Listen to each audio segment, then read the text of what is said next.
You know that feeling when you've been working on a massive project in secret for months or maybe even years? Oh, yeah, just totally locked away in the cave. Right.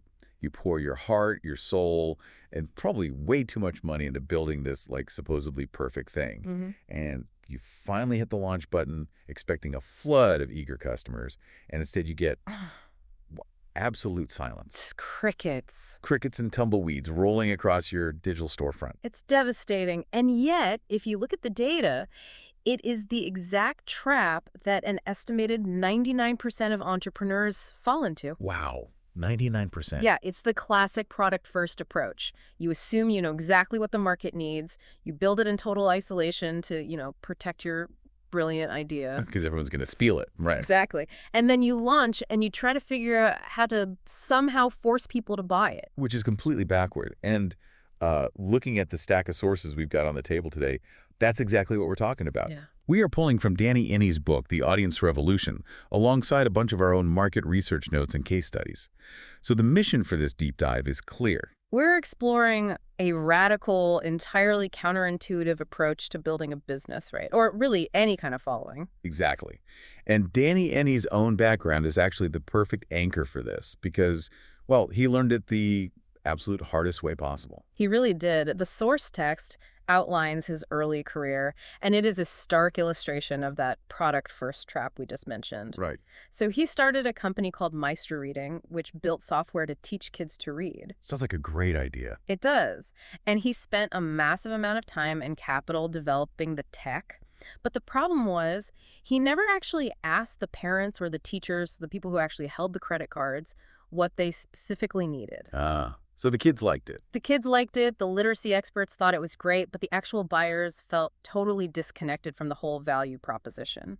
I mean, add a 2008 market crash to that disconnect. And yeah, his company went completely under. Yeah, left with $250,000 in personal debt. $250,000. Okay. But he didn't stop there, which is wild. He tried again. Right. He locked himself away and built this massive online training course called Marketing That Works, which, irony of ironies, totally failed to work. Yeah, he spent thousands of hours building it without ever validating if anyone actually wanted to learn marketing from him at that specific moment. Okay, let's unpack this. How do you go from total financial ruin to a massive success story without just, getting incredibly lucky? Right, because he did turn it around. He did. The core premise we pulled from the material today is his ultimate plot twist. Yeah. You have to flip the sequence entirely. You must build the audience before you build the product. It sounds deceptively simple when you just say it out loud, doesn't it? But it fundamentally rewires how you approach value creation. Yeah. The traditional model says, build a better mousetrap and the world will meet a path to your door. Right, the field of dreams thing. Yeah. If you build it, they will come. Exactly. But the audience-first model says, gather a crowd of people who are complaining about mice, ask them what kind of trap they'd actually use, and build it with them. Oh, that's good. If you build the audience first, everything else, like what you sell, how you sell it, the success of the launch, it all becomes practically inevitable. So what does this all mean, though? If we are truly putting the audience first, shouldn't we just give all our best stuff away for free to help the most people? Oh. I mean, if the goal is impact and gathering an audience, charging money almost feels counterproductive, doesn't it? It feels like throwing up a barrier. If we connect this to the bigger picture, we really have to look at the psychological relationship between cost, commitment, and sustainability. Okay. The text uses this brilliant analogy to explain the dynamic, which we can call the spaghetti versus meatball paradox. Spaghetti and meatballs. Yeah. All right, I'm listening. So imagine a brand new Italian restaurant opens up in your neighborhood. They want to get the word out, so they send a waiter out to the sidewalk with a tray of gourmet mini meatballs on toothpicks. Yeah. And they just offer them for free to anyone walking by. That makes total sense. It's zero friction. You grab a toothpick, you eat a delicious meatball. You don't even have to break your stride. Exactly. Yeah. Now imagine that instead of a mini meatball, that same restaurant sets up a table on the sidewalk and offers every passerby a free, full plate of hot spaghetti and invites them to sit down and eat. Oh, okay, but wait. If I'm paying for the spaghetti later, doesn't that raise the stakes? How do you mean? Like, if the free meatballs are just bite-sized fluff, how do I know the chef can actually cook a full, complex meal before I hand over my credit card?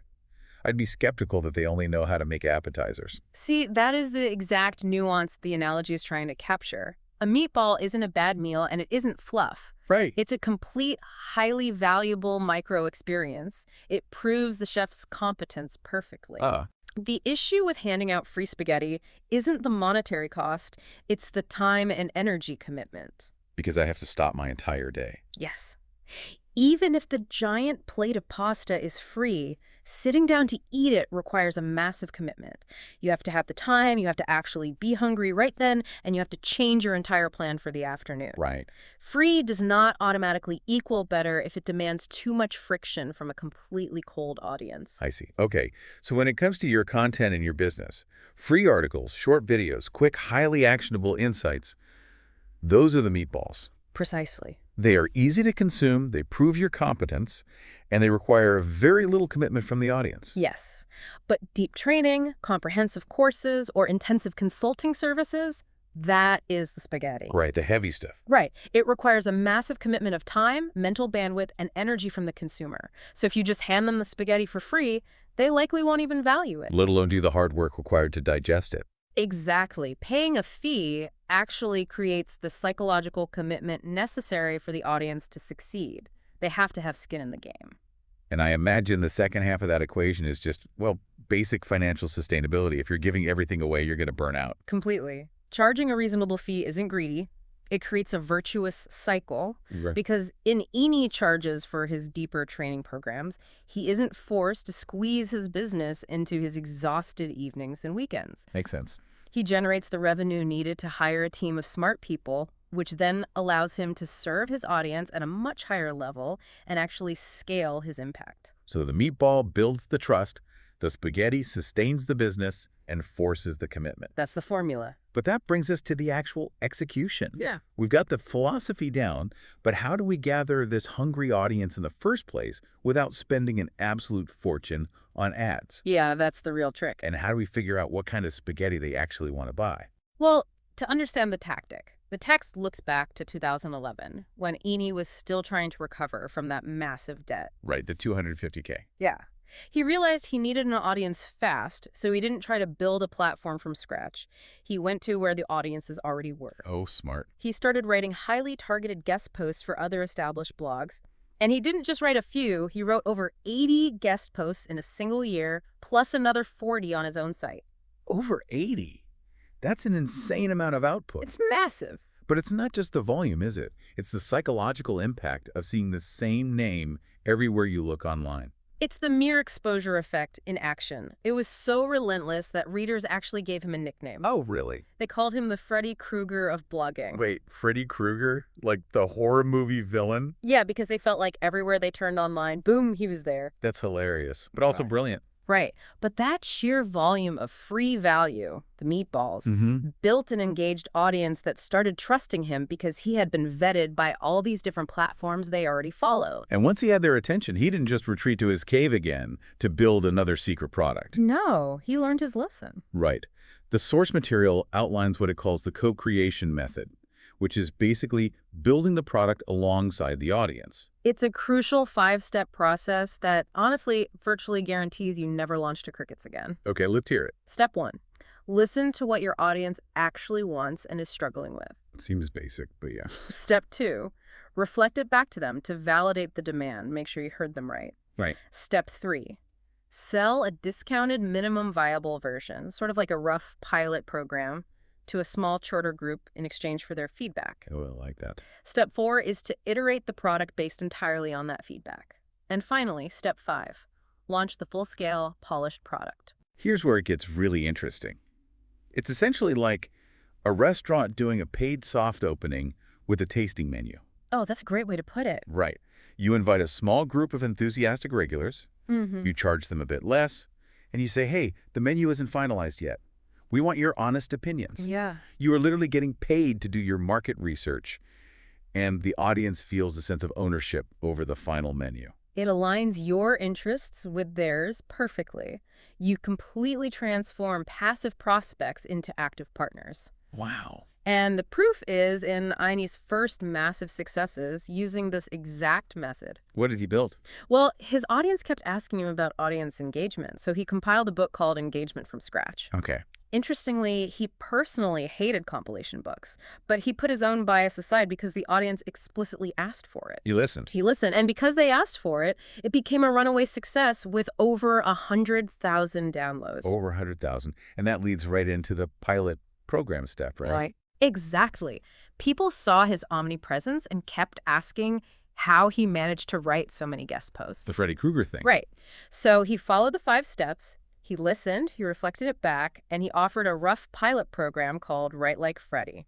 I love that he leaned into the name. Oh, yeah. And that initial pilot, the minimum viable version, made $5,000 right out of the gate. Which, I mean, that was vital cash flow for a guy recovering from $250,000 in debt. Exactly. He took their feedback, he refined the curriculum, and then he rolled out the full version. And how did that do? Within a year, it had 1,000 students and generated 6 figures.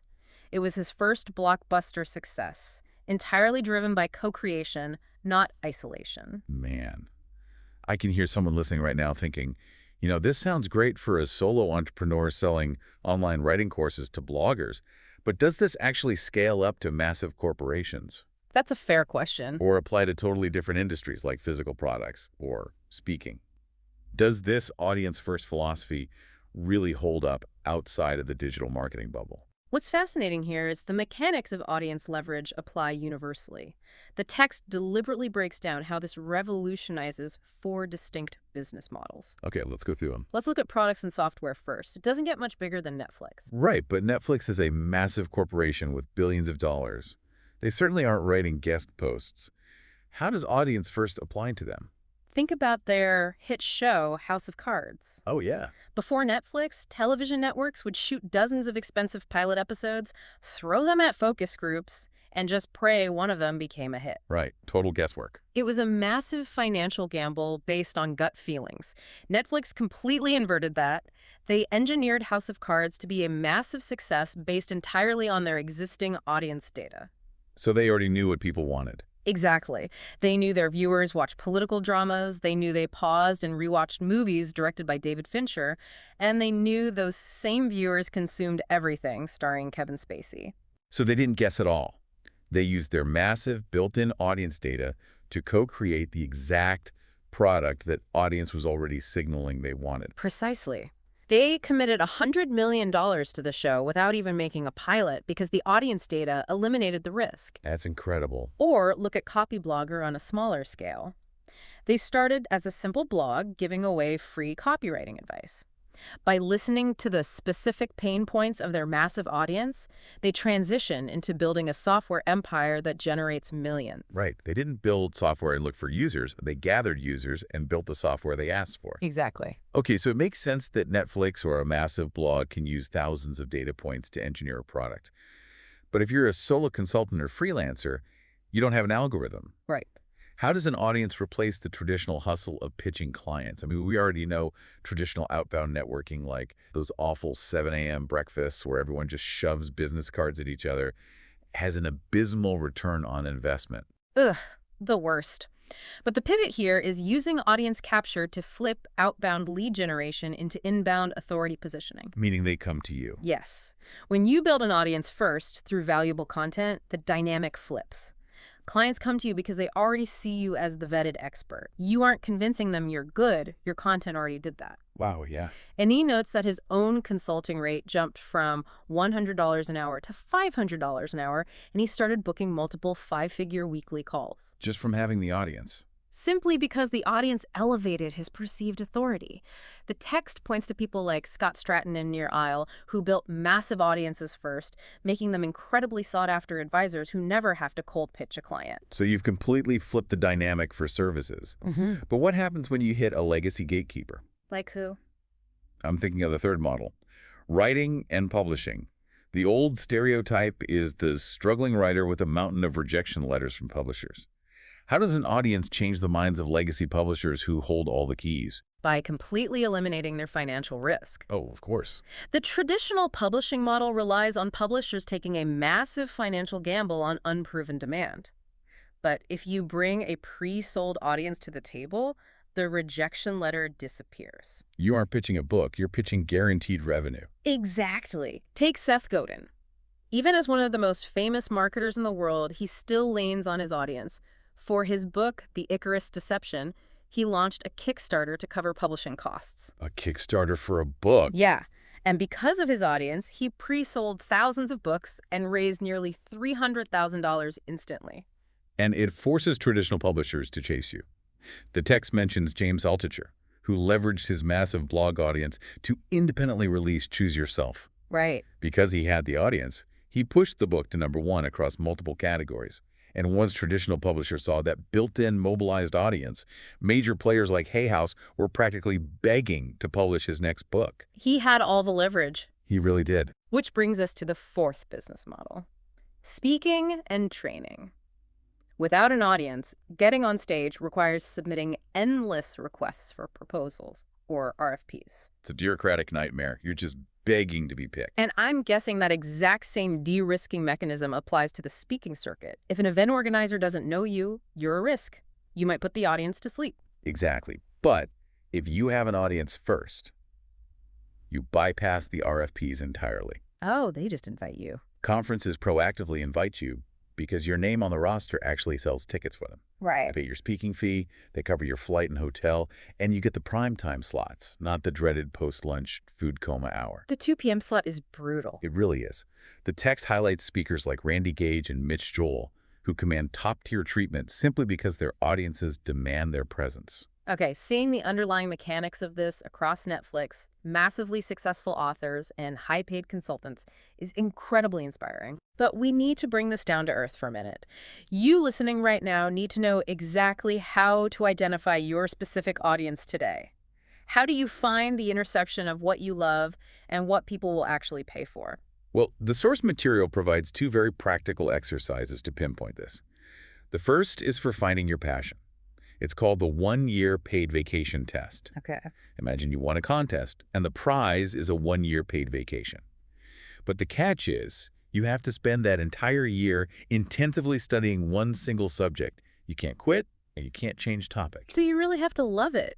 It can't just be a passing curiosity or some trend you think will make money. Exactly.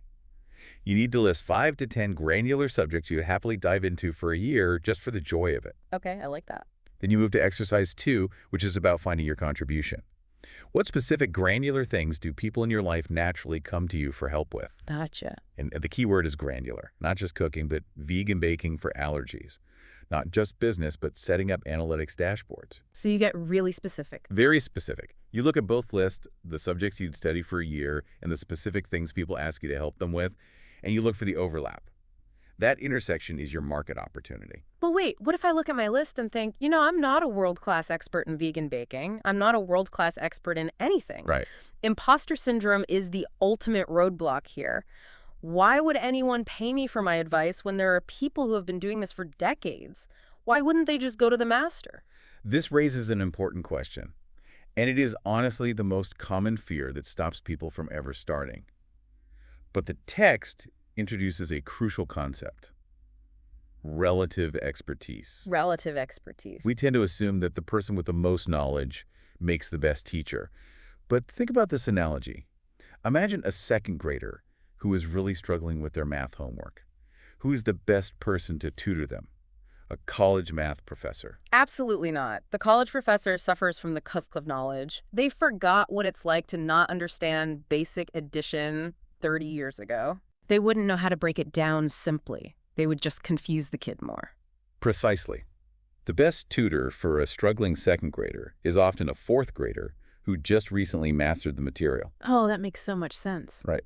The fourth grader still remembers exactly what it feels like to be confused by those specific problems, and they know the exact mental tricks and shortcuts they use to finally understand it. Yeah. Their recent struggle is actually pedagogical advantage. Your audience does not need you to be the college professor. They just need you to be their fourth grader. I love that perspective shift. You just have to be a few steps ahead of the people you are trying to help. Exactly. Your recent struggles make you more relatable and a better guide than the world-class expert who operates on a totally different wavelength. Yeah, so if we pull back and look at the entirety of the audience revolution, the ultimate plot twist is this. The traditional business world tells you to focus on the product, to build a better mousetrap in secret, and the money will eventually follow. But the reality is, you achieve the greatest financial success in the most sustainable business by focusing first on the impact you can have on a specific group of people. By building the audience first, everything else naturally follows. So, to you listening right now, you do not need a finished product to start today. You don't need a slick website, a massive marketing budget, or a PhD. Uh, You just need a willingness to share your fourth grade knowledge and start gathering your people. Give them the meatballs, earn their trust, and co-create the spaghetti with them. that's the perfect way to put it. But as you think about how to apply this to your own life, consider this. The rules of creation have fundamentally changed. Yeah, they really have. We're moving away from an era where you could just quietly build something brilliant in your garage and expect the world to notice. Here's something to chew on. If we are truly moving toward a world where every successful product, book, or service requires a built-in audience first, what happens to the quiet, reclusive inventors? Oh, that's a good question. Are we entering an era where the ability to entertain, teach, or build a community is a mandatory prerequisite for being allowed to build anything at all? It's a fascinating shift in how society decides what gets made and what gets ignored. Definitely. Something to think about the next time you're tempted to keep your ideas to yourself.